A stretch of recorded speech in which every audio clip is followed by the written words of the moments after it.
Case 1. The Kidnapping of Ruthie Johnson.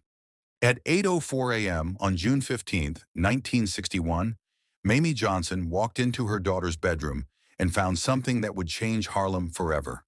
An empty bed, an open window, and a ransom note that would ignite 4 hours of calculated fury. The note was simple, brutal, direct. "We have your daughter, $500,000 by midnight or she dies. Don't call the police. Don't try to find her. Just pay." But the men who wrote that note made one fatal miscalculation. They thought they were dealing with just another gangster. They thought money would be enough. They didn't understand that they had just declared war on the most dangerous man in New York City, a man who would move heaven and earth, burn bridges, and walk into the lion's den for the one person who meant more to him than power, money, or his own life. His name was Ellsworth Bumpy Johnson. And in the next 4 hours, he would do something so audacious, so ruthless, and so brilliant that it would become the stuff of legend.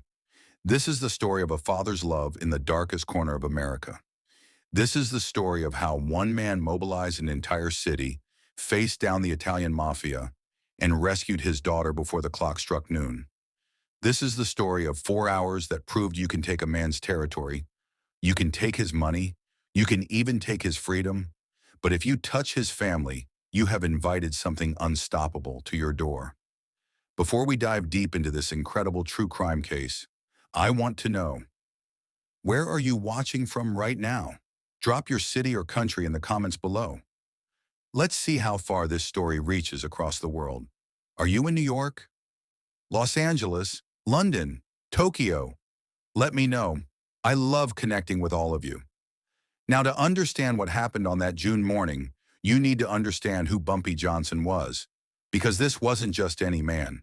This was the king of Harlem, a legend, a protector. And on June 15, 1961, he became something even more terrifying, a father with nothing left to lose.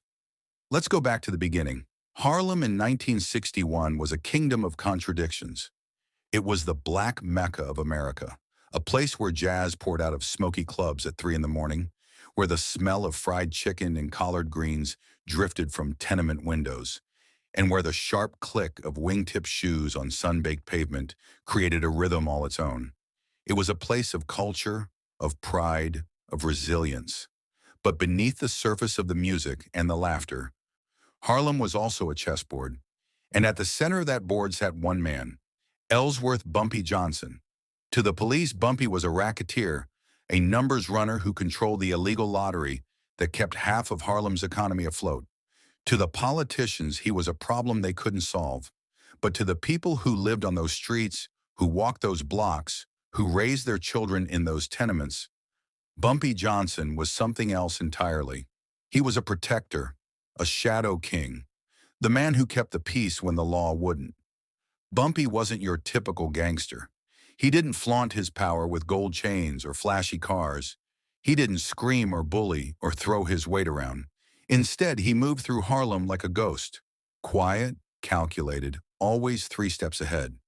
He was a man of poetry and chess, a man who could quote Shakespeare while deciding the fate of a rival. He read Langston Hughes and studied military strategy. He believed in discipline, in codes, in honor.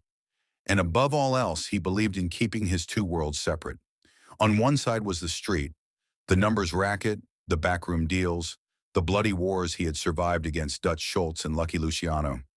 On the other side was his home on 122nd Street, a modest brownstone where the violence of his world was never allowed to enter.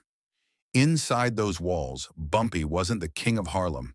He was a husband to Mamie, a woman as strong and sharp as he was, and he was a father to Ruthie. Ruthie Johnson was 16 years old in the summer of 1961. She had her father's sharp wit and her mother's grace. She loved books more than parties, preferred libraries to dance halls, and had a laugh that could light up the darkest room. She was everything Bumpy had fought to protect, innocent, brilliant, untouched by the blood on his hands. Bumpy had spent a fortune making sure Ruthie went to the best schools. He made sure she wore the finest clothes, ate the best food, and never ever saw the side of him that the streets knew. She didn't know about the men who owed him money. She didn't know about the wars he had fought or the enemies he had buried. To her, he was just Dad, the man who helped her with her homework, who took her to church on Sundays, who told her she could be anything she wanted to be. Ruthie was Bumpy's greatest achievement. She was proof that a man born into poverty, a man who had spent time in Alcatraz, a man who had clawed his way to the top of a ruthless world, could still create something pure. Something good. She was his heart walking around outside his body. And on the morning of June 15th, 1961, someone ripped that heart right out of his chest. The wall Bumpy had built so carefully between his two worlds didn't just crack that morning, it exploded. And the man who emerged from the wreckage wasn't the calm, intellectual strategist that Harlem knew. He was something far more dangerous. He was a father with 4 hours to save his daughter's life, and God help anyone who stood in his way. The morning of June 15th began like any other. The sun was already climbing over the rooftops of Harlem, casting long shadows across 122nd Street.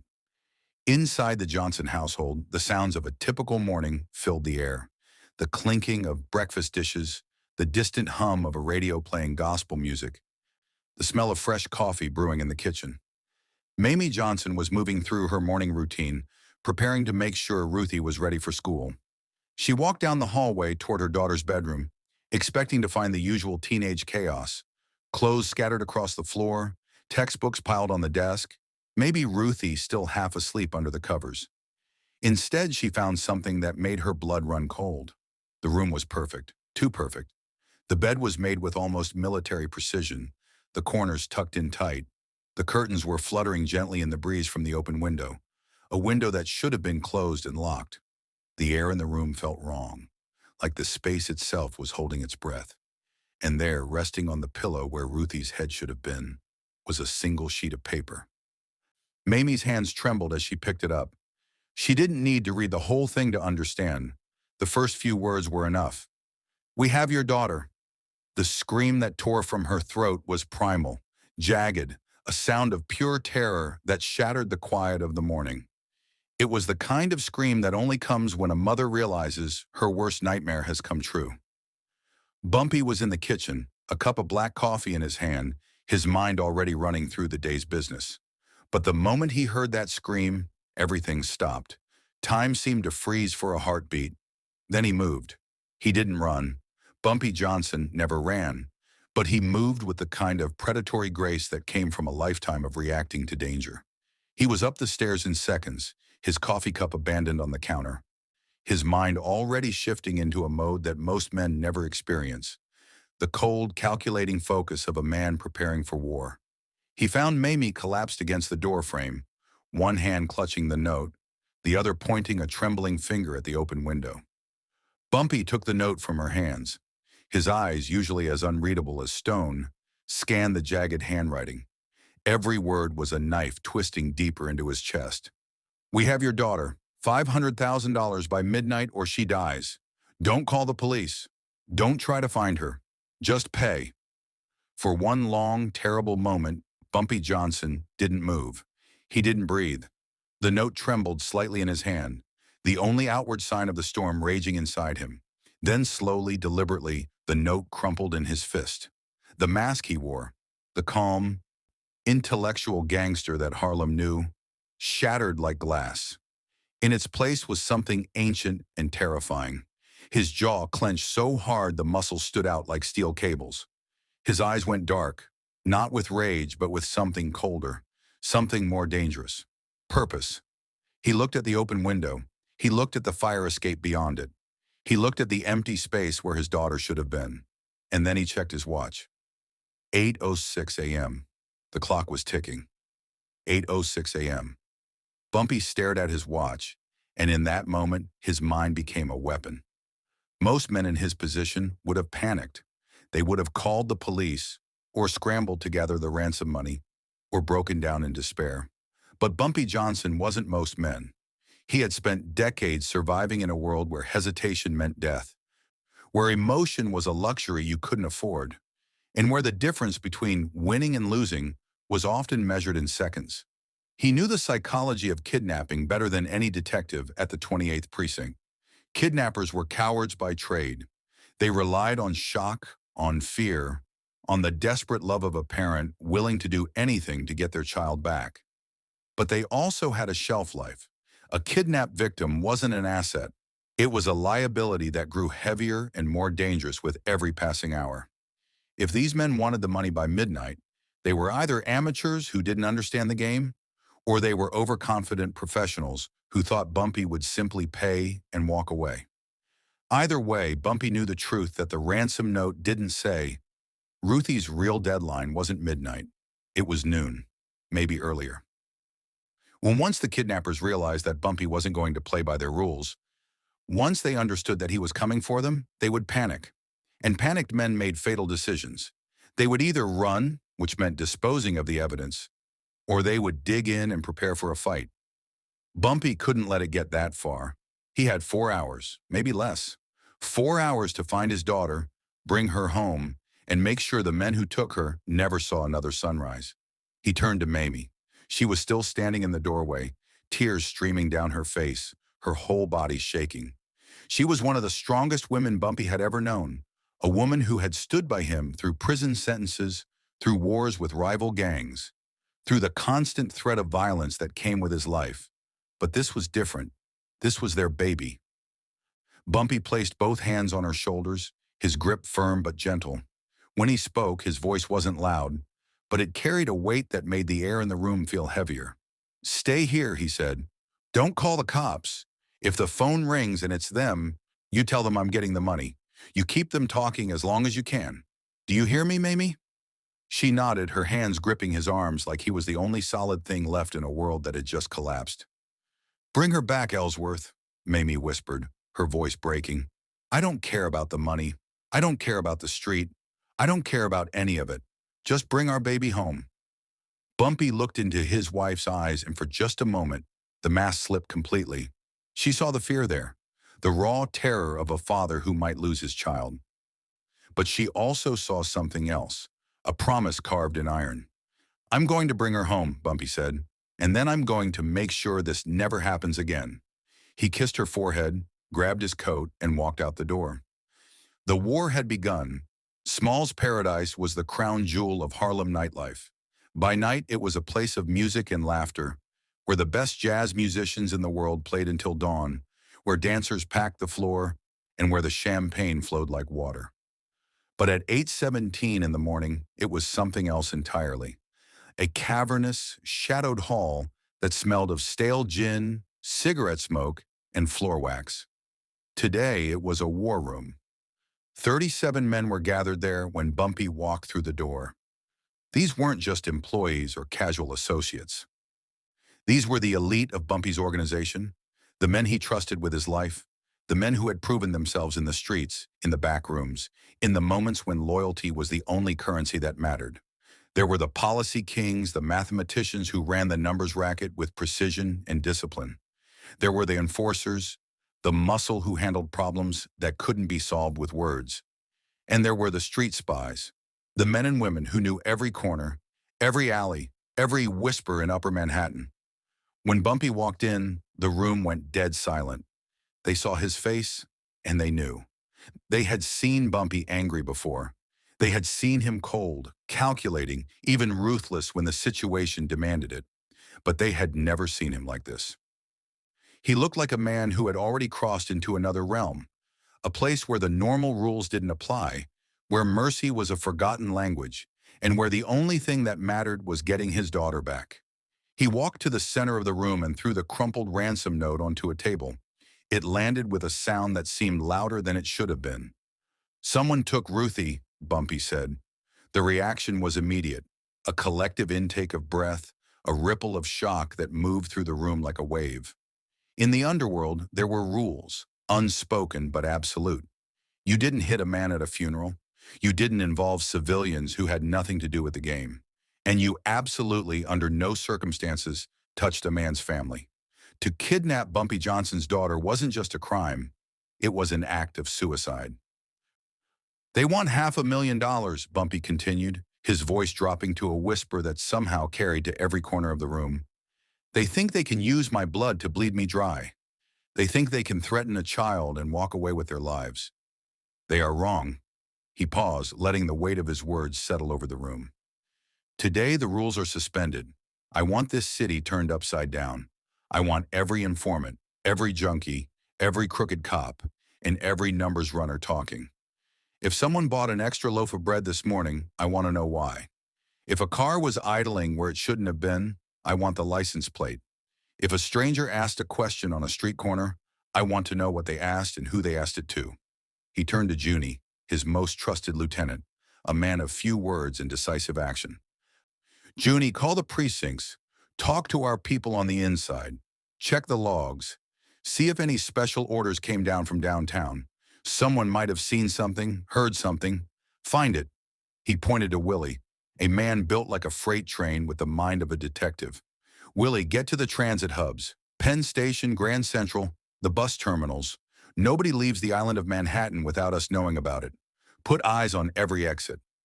One of the younger soldiers, a man named Rico, cleared his throat nervously. Boss, what if it's the Italians? What if the Genovese family is trying to squeeze you for the uptown territory? Bumpy's eyes locked onto Rico's, and for a moment, the young man looked like he regretted speaking. If it's the Italians, Bumpy said slowly, then we are at war. If it's the five families, then New York is going to have a problem. But we don't guess, Rico. We find facts. We find Ruthie. Now go. The room emptied in a blur of motion. Within minutes, the Harlem Telegraph, the invisible network of barbershops, beauty parlors, street corners, and church steps, was buzzing with a single message. The king's daughter was gone, and the king was coming. If you're enjoying this story so far, do me a favor. Hit that like button right now. It helps more people discover these incredible true crime cases. And trust me, you need to stick around, because what happens next is absolutely wild. Bumpy sat alone in the dim light of Small's paradise. A map of New York City spread out before him on the table. His mind was working like a chess master's, trying to think 3 moves ahead, trying to anticipate his enemy's next step. Who would be bold enough to do this? Who would be stupid enough? The phone on the bar rang, cutting through the silence like a knife. Bumpy picked it up on the second ring. Bumpy, the voice on the other end was deep and melodic, carrying the weight of spiritual authority. It was Father Divine, the charismatic religious leader, who held immense influence over thousands of followers in Harlem and beyond. Father Divine's people were everywhere. They were the maids in the hotels, the cooks in the restaurants, the janitors in the office buildings, the invisible workers who saw everything and were noticed by no one. "Father," Bumpy said, his voice tight with controlled urgency. "I have heard a whisper in the house of the Lord," Father Divine said. "2 men, not of our flock. They were seen last week near the school where your daughter studies. They were asking questions, the kind of questions a man only asks when he is looking for a weakness." Bumpy's pen hovered over the map. Every muscle in his body was coiled like a spring. "White men," Father Divine continued. "One with a distinctive mark, a scar across his left eye like a lightning bolt cutting through his face. They stood out. They didn't belong in that neighborhood, and people noticed." "Where were they seen, Father?" Bumpy asked. "McGlory's bar. Little Italy. They were drinking heavy and talking light. My people heard them mention a princess and a payday. They were celebrating something that hadn't happened yet." Bumpy's hand tightened around the phone. McGlory's bar. Little Italy. That meant this wasn't just some random street thugs looking for a quick score. This was organized. This was planned. "Find your daughter, Bumpy," Father Divine said, his voice softening. "But remember, vengeance is mine, saith the Lord." Bumpy closed his eyes for a moment. He had respect for Father Divine, respect for the faith that kept so many people in Harlem strong when everything else tried to break them. But today, faith wasn't enough. "With all due respect, Father," Bumpy said quietly, "today I'm bringing my daughter home first. Everything else comes after." He hung up the phone and stared at the map. McGlory's bar. Little Italy. A scar like lightning across the left eye. It was the first real lead, the first thread he could pull. Bumpy picked up the phone again and dialed Willie's number. It rang twice before Willie answered. "McGlory's bar in Little Italy," Bumpy said. "2 white men, one with a scar over his left eye. They were talking about Ruthie last week. I need names, Willie. I need them in the next 30 minutes. I'm on it, boss, Willie said, and the line went dead. Bumpy looked at his watch. Sorry, you on 9:18 a.m. The clock was still ticking, but now for the first time since he'd seen that empty bedroom, Bumpy had something he could work with. He had a direction, he had a target, and most importantly, he had hope. Somewhere out there, Ruthie was still alive. She had to be, because if she wasn't, if these men had already done the unthinkable, then Bumpy Johnson wasn't going to stop until he had burned their entire world to the ground. But he couldn't think like that. Not yet. Not while there was still time. He folded the map, grabbed his coat, and headed for the door. The hunt had begun. McGlory's bar sat on a narrow street in Little Italy, wedged between a butcher shop and a tailor's storefront. It was the kind of place where the sunlight seemed afraid to enter, where the windows were perpetually grimy, and where the regulars knew better than to ask questions about anything they saw or heard. At 9:45 in the morning, the bar was nearly empty. Just Sal, the bartender, wiping down glasses with a rag that had seen better days, and two old-timers nursing beers in the corner. When Willie walked through the door with three of Bumpy's men behind him, the temperature in the room seemed to drop 10 degrees. Willie wasn't a man who believed in subtlety. Not today. Not when a 16-year-old girl's life was hanging in the balance. He walked straight to the bar, pulled out a photograph of Ruthie from his coat pocket, and pinned it to the wooden surface with a heavy knife that sank deep into the wood with a solid thunk. The two old-timers in the corner suddenly remembered they had somewhere else to be. They shuffled out the door without a word, leaving their beers half-finished on the table. Sal looked at the photograph, then at Willie, then at the three men blocking the exit. His face went pale. "Two men," Willie said, his voice calm but carrying an edge that could cut steel. "One with a scar across his left eye. They were here last week. They were talking about this girl. Give me names, Sal, or things are going to get very uncomfortable for you very quickly." Sal tried to play the game. It was a reflex, really, the neighborhood code. You don't talk, you don't see nothing, you don't hear nothing. You mind your business and you live longer. "I don't know nothing about no girl," Sal said, his voice shaking slightly. "Lots of people come through here. I can't remember every—" Willie didn't let him finish. He reached across the bar, grabbed Sal by the collar, and pulled him forward until their faces were inches apart. "Let me explain something to you, Sal," Willie said quietly. "That girl in the picture? That's Bumpy Johnson's daughter. Do you understand what that means?" Sal's eyes went wide. The name Bumpy Johnson carried weight that transcended neighborhood boundaries, that crossed racial lines that made even hardened criminals think twice. It was a name associated with a very specific kind of justice, the kind that didn't involve courts or lawyers or second chances. "It means," Willie continued, "that if she isn't found, this whole zip code is going to have a serious problem. Buildings are going to burn, people are going to disappear, and you, Sal, you're going to be the first one we come back for. So I'm going to ask you one more time, and I suggest you think very carefully before you answer. Two men, one with a scar. Where are they?" Sal's hands were trembling now. Sweat beaded on his forehead. He looked at the photograph again, at Ruthie's young face smiling back at him, and something in him broke. "Tommy Marciano," Sal gasped. "Tommy the Hawk. He was here with a guy named Sesto. They were drinking, talking big. Said they had a warehouse lined up.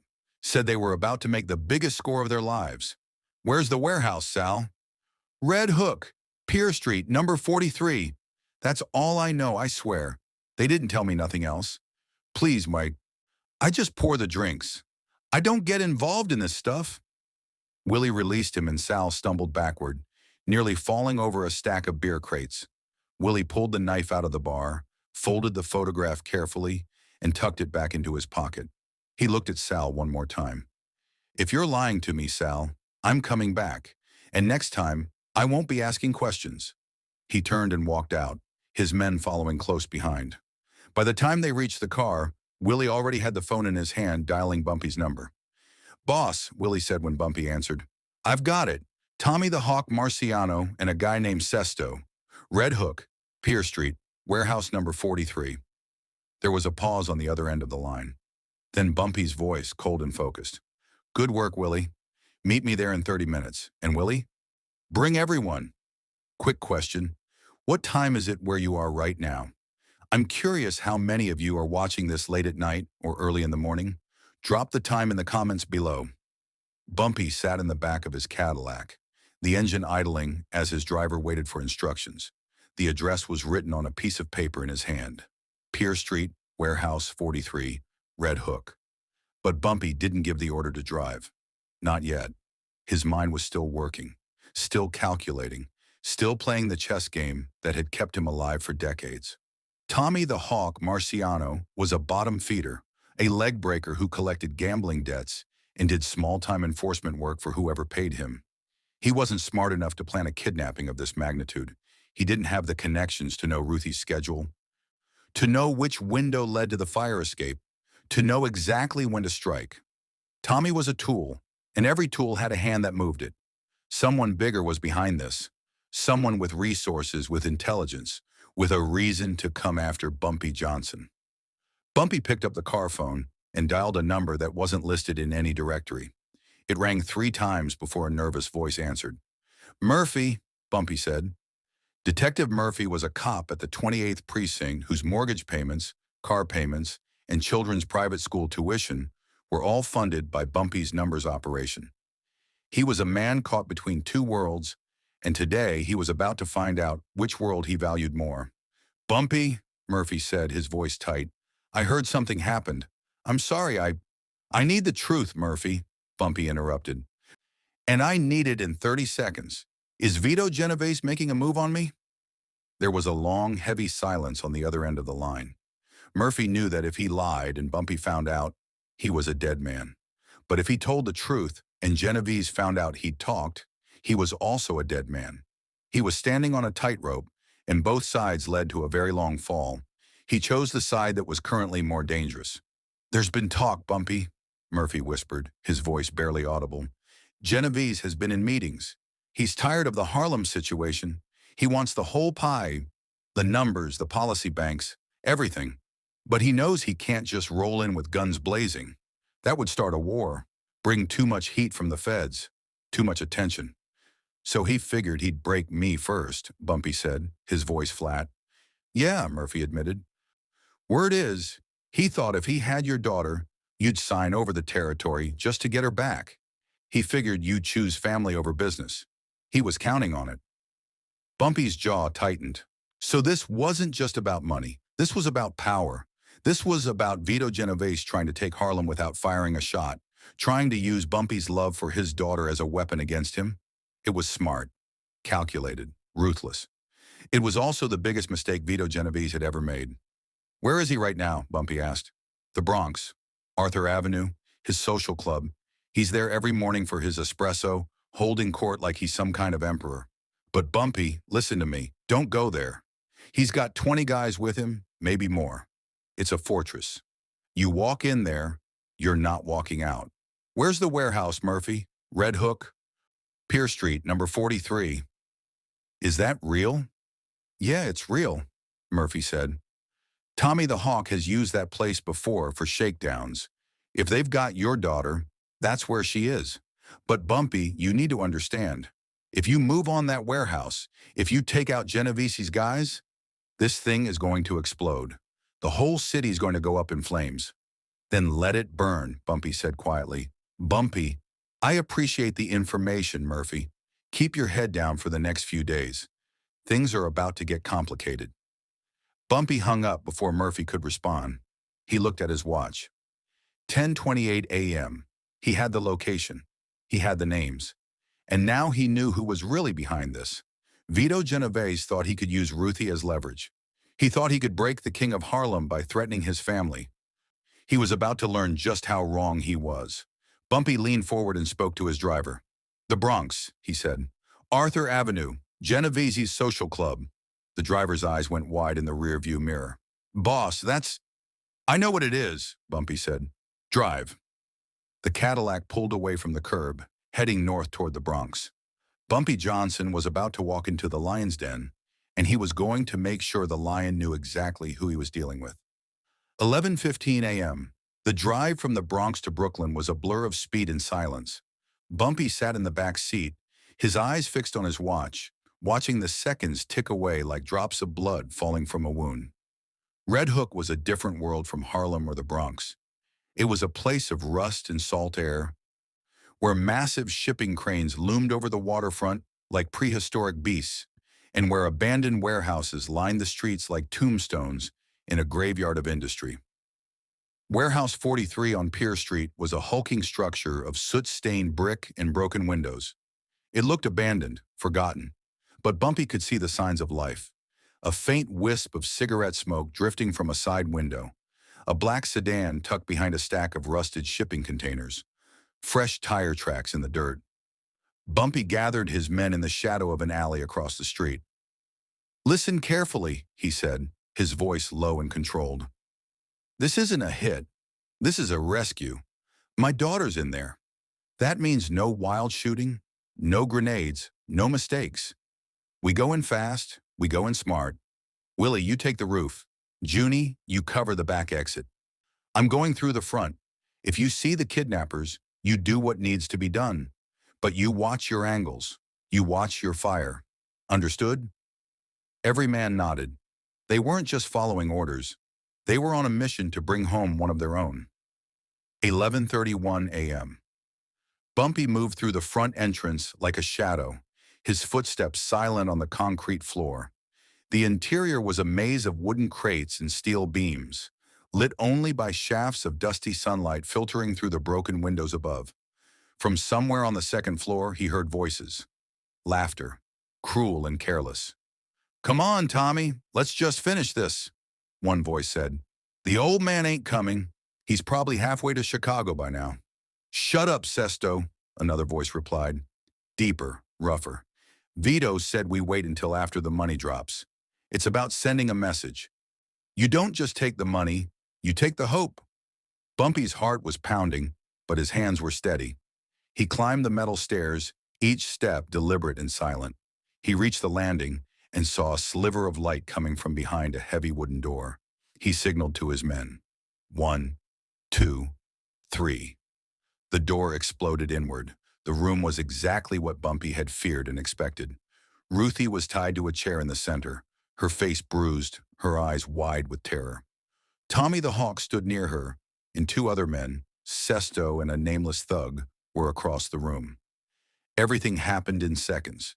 Junie and Willie, coming through the side entrances, opened fire. The nameless thug went down before he could draw his weapon. Sesto took a hit and collapsed across the table, but Tommy still had hold of Ruthie. "Don't move!" Tommy screamed, panic cracking his voice. "I swear I'll hurt her. Back off or she's dead." Bumpy stepped forward, ignoring the chaos, ignoring everything except his daughter's face. "Ruthie," Bumpy said softly, his voice cutting through the noise like a lifeline. "Look at me, baby. Don't look at him. Look at Daddy." Ruthie's tear-filled eyes locked onto his, and in that moment, she knew she was safe. "Tommy," Bumpy said, his voice calm and cold, "you're already finished, but you can choose how this ends. Let her go, and it's over quick. Touch her, and you'll regret every second you have left." Tommy was shaking now, all his bravado gone. He was staring at a man who wasn't negotiating. He was stating facts. In one fluid motion, Bumpy drew his pistol and fired. The shot hit Tommy's arm, and he dropped his weapon with a scream. Before Tommy could fall, Bumpy was on him, and within seconds, Tommy the Hawk was no longer a threat to anyone. 11:52 a.m. Bumpy cut through Ruthie's ropes with his razor and pulled her into his arms. She collapsed against him, sobbing, her whole body shaking. "I've got you, baby," Bumpy whispered, stroking her hair. "I've got you. You're safe now. Daddy's here." He carried her out of that warehouse, past the wreckage, past the ruin of the men who thought they could break him. He placed her gently in the backseat of the Cadillac and held her all the way back to Harlem. When they reached 122nd Street, the entire neighborhood was waiting. Word had spread through the Harlem Telegraph. When people saw Bumpy carry his daughter out of the car and into the house, a cheer erupted, a roar of triumph that echoed through the streets. But inside there was only silence. Mamie took Ruthie into her arms, And for the first time that day, Bumpy sat down. He looked at his hands. He looked at the clock on the wall. 12 p.m. Exactly 4 hours. He had done it. The reckoning. The next day, Bumpy received a call from Frank Costello, the Prime Minister of the underworld. A meeting had been arranged. The commission, the ruling body of the five families, would hear the case. At the Ravenite Social Club, Bumpy walked in as an equal. The five bosses sat around the table, and for 3 hours they debated. In the end, the ruling was clear. Vito Genovese had violated the most sacred rule. He had endangered everyone's business by targeting family. Genovese was ordered to pay Bumpy $500,000, the exact amount of the ransom. He was forced to apologize, a humiliation that effectively ended his unchallenged reign. But Bumpy didn't keep the money for himself. The legacy. He sat down with Ruthie and told her, "This money came from a dark place. It was meant to hurt you, so we're going to use it to do the opposite." The Ruthie Johnson Scholarship Fund was born that day. Over the decades, it sent hundreds of Harlem children to college, creating doctors, lawyers, teachers, and leaders, all carrying Ruthie's name forward. When Bumpy Johnson died in 1968, his funeral was the largest Harlem had ever seen.